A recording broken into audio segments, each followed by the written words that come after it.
Fala galera, boa noite. Eu vou aqui falar com vocês essa videoaula, como eu tinha falado ontem, tá? Sobre algumas programações e onde vocês vão encontrar sistemas para vocês fazerem a compilação online sem precisar baixar o PyCharm, tá? Principalmente porque ele é um software que ele não vai pegar no celular de vocês, somente no computador. Então, eu vou compartilhar minha tela e aí a gente vai começar a aula de hoje.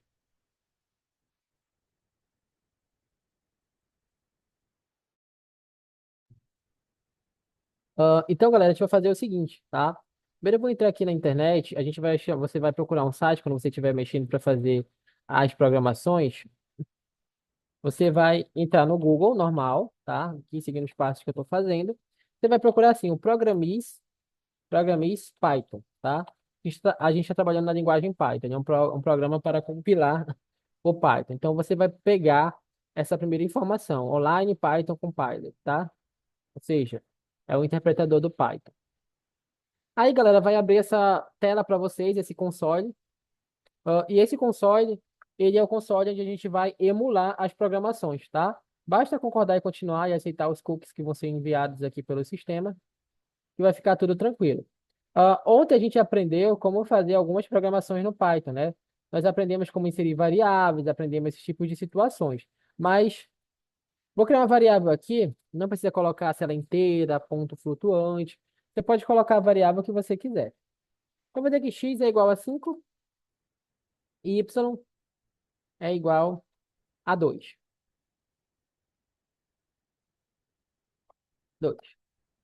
Vou dizer que z é igual a x mais 2. Isso daqui, galera, é só uma programação exemplo, tá? Só para vocês verem como é que vai ficar na tela. E aí eu vou colocar um print, vocês aprenderam isso ontem, que vocês podem colocar um F aqui na frente, e dizer que o valor da soma é igual a z, tá? Vou colocar aqui a z. Então, o valor da soma é igual a z. Eu estou dizendo que o valor dessa soma aqui de x mais y, vou colocar o y aqui, é igual a z. Olhem e vejam bem como o programista ele é fácil de ser utilizado. Basta você vir aqui no run, aí você vai conseguir ter aqui do lado, ó, o valor da soma é igual a 7. O que a gente tem trabalhado agora nesse momento é exatamente a aplicabilidade de inserções de variáveis e dados dentro do Python, tá? Nós não estamos trabalhando ainda com a vertente de introdução de dados. Isso é um pouco diferente. A gente trabalha com outra janela chamada input. No momento, eu só quero que vocês façam as impressões desses dados na tela do Python. O que deve ser interessante para vocês é começarem a pensar nesse sistema de programação como um sistema de programação que a gente pode dizer de compiladores unilaterais, em que as informações vão estar na esteira de acordo com o algoritmo de processo que eu tenho embutido dentro dele. Então, vamos imaginar a seguinte situação. Como a gente tem trabalhado apenas com inserção de variáveis, aqui eu vou relembrar um pouco daquela programação que a gente viu ontem, tá? A programação dizia o seguinte, lembra? A gente queria só colocar um nome. Então, vamos imaginar que a gente tem um seguinte problema, para a gente começar a entender. Vamos dizer que você foi contratado por um polo P&D, e aí esse polo P&D disse que você precisa fazer uma programação que atenda uma seguinte especificação, que demonstre na tela alguns dados previamente embutidos dentro do seu algoritmo de código-fonte, e preenche no console essas informações, ou seja, para que quando essa programação começar a rodar, essas informações possam aparecer naquele momento em que a programação deu start, beleza? Então, olha como seria o seguinte, né? Vamos lá. Print, ou seja, imprima na tela, vai ser essa o problema, tá?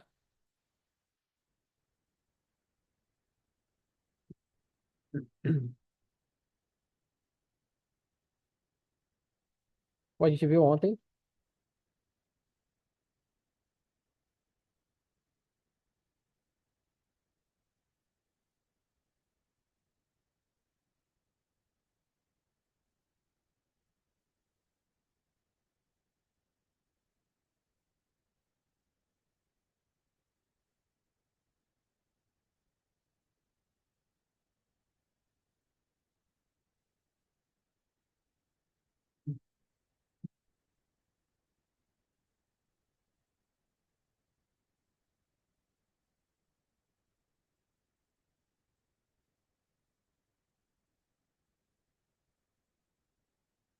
Então, veja bem o problema que a gente criou. Está pedindo para imprimir na tela as informações de idade, nome, altura, salário de uma pessoa, cujo nome é João, a idade dele é 25 anos, a altura é 1,80 m e o salário é de 5.320. Então, como é que a gente vai conseguir fazer a inserção desses dados para printar e aparecer aqui nesse lado no output, que é a saída, ou seja, console de saída de informações? Então, primeiro, galera, o que a gente tem que parar para analisar é que na programação eu consigo, de algumas formas, estatar pontos, tá? E esses pontos são pontos que a gente pode dizer que são pontos pré-ordenados no sentido de comentários. Então, comentários na programação no Python, a gente tem que colocar esse famoso cerquilhado, tá? Então, se você quer comentar alguma coisa na programação, você coloca o cerquilhado. Uma vez que você tira o cerquilhado, essa informação passa a ser estrutura da programação. Só que geralmente essa estrutura da programação, ela não pode conter espaços, ela não pode conter acentuações, ela não pode conter vírgulas assim intercaladas em sistemas que não têm uma dinâmica embutida dentro do sistema da programação, no caso do Python. Então você precisa colocar como comentário justamente para que isso fixe apenas o modelo de formação.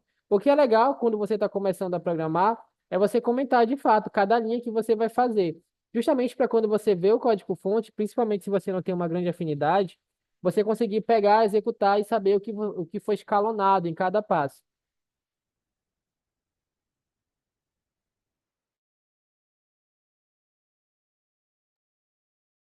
Então, ó, nós temos um problema, nós temos que solucionar esse problema. E como é que a gente vai resolver?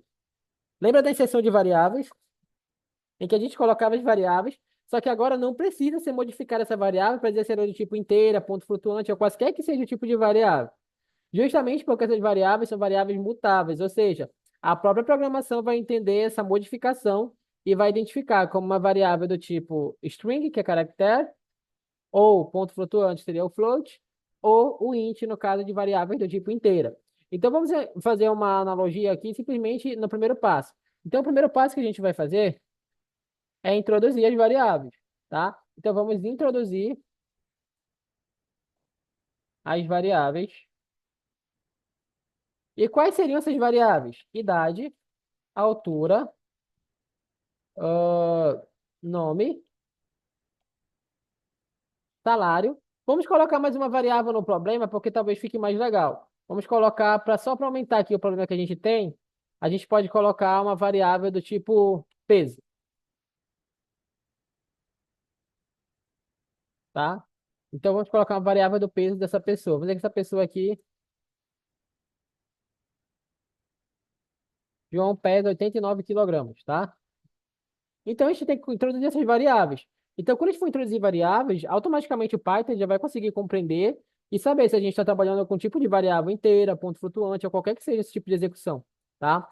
Então, vamos analisar agora esse seguinte sentido. As variáveis vão ser idade. Então, a idade desse camarada ela vai receber um determinado valor. E aqui já fala para a gente, a idade é 25. Observe que variáveis que vão ter uma formatação numérica, elas não precisam ser colocadas entre aspas, justamente porque elas possuem uma formatação numérica, tá? Então, isso daí é importante você saber, justamente porque no Python, se você coloca numa formatação em sentido aspas, ele entende que é um caractere e vai dar errado na hora lá da compilação da informação, tá? O nome dessa pessoa é João.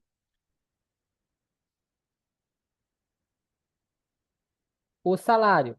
Lembra que a gente não pode colocar nenhum tipo de variável nesse início, como acentuações ou espaços e etc, tá? E também o Python nem aceita que você coloque um número na frente, o número tem que vir depois. Se tivesse, por exemplo, escalonado para duas pessoas aí de informações, seria salário um e salário 2. Então não tem problema nesse sentido. Agora não pode ser um salário e dois salários, daí estaria totalmente errado, o Python não compreenderia o que você queria dizer com essa entrada de estrutura básica, tá? Então o salário aí que a gente colocou foi 5.300.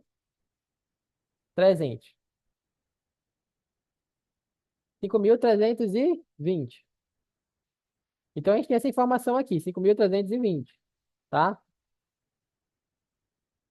Outra coisa também que a gente colocou foi a altura. Então a altura do João, a altura que a gente vai ter aqui do João, a altura, ela vai ser igual a 1,80, tá? E o peso, olha, eu coloquei aqui peso, perdão. A gente vai criar uma variável peso. O peso do João aí, ele pesa exatamente 89 quilos, tá? Então, analisa o seguinte, que esse peso aí prorrogado,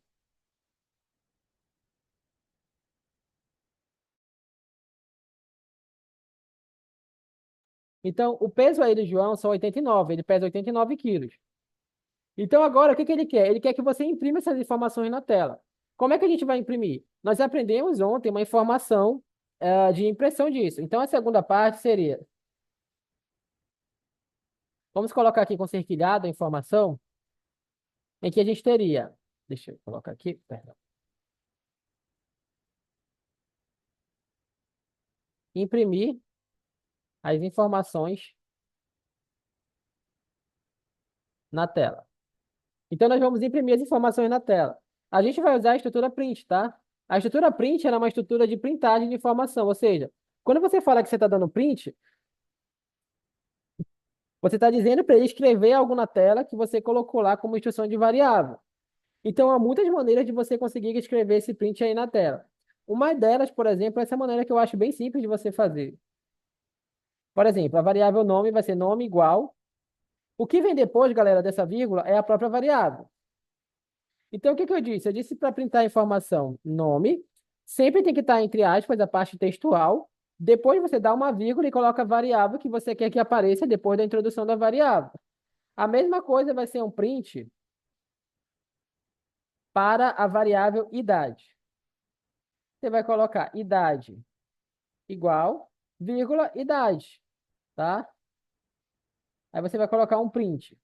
Print salário igual. Você pode colocar aqui um cifrão e o R, né, para comparar com o salário real. E aí você coloca lá no final salário, tá? Uma coisa interessante é que você nunca pode colocar essas informações maiúsculas se vocês colocaram lá no início era, e introduziram elas de forma minúscula, tá? Porque isso daí altera, sim, a estrutura, da programação. Então, sempre que eu vou dar um comando para printar uma informação na tela, eu vou colocar o print e aí eu coloco a informação que eu quero, tá? Agora a gente está em altura. Altura. Observe que altura vai ser o valor da altura e eu quero que apareça metros. Eu posso colocar aqui no final um Mzinho para aparecer. Também não vai dar errado na informação, tá? O outro código que eu tenho aqui é o peso. Então, o peso do João é igual ao peso. E aí você dá um espaço e coloca aqui, ó, quilograma. O que eu queria mostrar para vocês realmente é como eu introduzo essas informações, e essas variáveis de entrada para vocês no Python, tá? Basta você colocar a programação para rodar e você vai verificar que a altura, o nome, a idade e o salário já estão aqui. Aí você para e pergunta: ah, mas por que que o Python colocou o salário, por exemplo, entre uma porcentagem de vírgula? Porque no Python você precisa especificar de fato como você quer esse sistema de informação. Por exemplo, se você coloca vírgula, isso daqui já modifica a saída da sua informação. Justamente porque o Python ele não consegue entender o diferencial sobre casas decimais, tá? Então, se eu apagar aqui, ó, o que que acontece agora? Ele consegue colocar. Mas observe que para salário e para altura, eu não tenho uma aproximação decimal. Então, nesses casos, a gente pode substituir essa informação aqui, ó, do print, por um outro tipo de print. A gente pode colocar no mesmo sistema, printf. Em vez de colocar o salário aqui, a gente pode colocar assim, abrir uma chave, colocar o salário. Lembra? Tem que sempre fechar aspas, tá?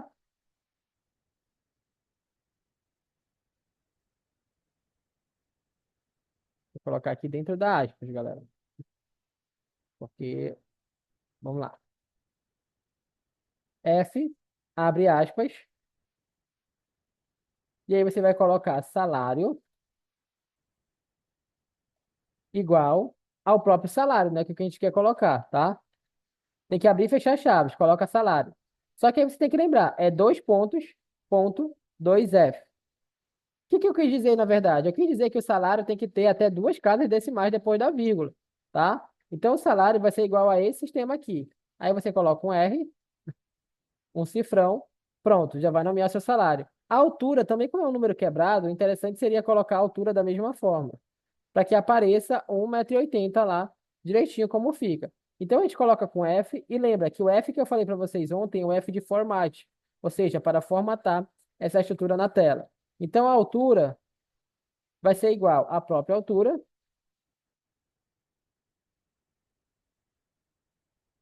que é igual a quem? Você vai colocar aqui metros, tá? Só que se você quer garantir que apareça duas casas decimais, ou seja, 1,80, são dois pontos, ponto 2F. Então poderia ser três casas decimais, 3Fs, quatro casas decimais, ou até zero, nenhuma casa decimal. Isso depende muito da sua programação que você quer fazer. Então, desse jeito, se a gente colocar para rodar, as informações vão ficar talvez mais coerentes na nossa tela, tá? Então, observe. Quando você colocou 5.320 você tem que especificar o que você quer. Porque, na verdade, o Python, quando ele for interpretar, ele vai entender que você colocou 5,33, tá? Ele não entende que é 5.000. Como é que ele vai entender esse sistema de numeração? Quando a gente coloca, de fato, um número inteiro, tá bom? Só que olha o que que ele faz. Ele pega as suas casas decimais e ele coloca aqui no seu sistema de informação como se fosse um número irrisório. Na verdade, você queria interpretar esse sistema como 5.300. Como seria basicamente para representar esse sistema na unidade real do seu salário? Então, se eu colocar 5.300,20, agora sim você tem de fato o salário que você queria representar lá no início, tá bom? Então, essas informações no Python acabam às vezes ficando um pouco confusas, mas se vocês botarem a mão na massa e começarem a digitar os códigos, vocês vão conseguir fazer as duas questões que eu coloquei aí. Essas questões, elas tratam exatamente disso. Vocês colocarem as informações e apenas imprimirem lá na tela. A gente ainda não está trabalhando com estruturas de dados. Guardem bem esse site aqui porque ele é muito utilitário. Nós temos vários tipos de linguagem de programação nele. JavaScript, nós temos PHP, para no caso de banco de dados, SQL, C Sharp. A gente tem o C++, C POSIX. A gente tem o C, também a linguagem C, tá? E além de ter o próprio Java em si, na sua parte mais básica, e o SQL também, que é total importância. E até uma linguagem que talvez vocês não trabalhem durante a vida de vocês, caso vocês não forem migrar para essa área, que é uma área muito interessante. Seria o UB, né, que é utilizado, no caso, para inteligência artificial e aprendizado de máquina, tá? Então, eu vou deixar essa aula, como eu falei, gravada, vai ficar aí para vocês, a gente vai trabalhar dessa forma, para que eu sempre deixe vídeos, assim, alguns curtos, esse aqui ficou um pouco longo, mas para que vocês possam ter acesso e ficar tirando as suas dúvidas, tá bom? Até uma próxima.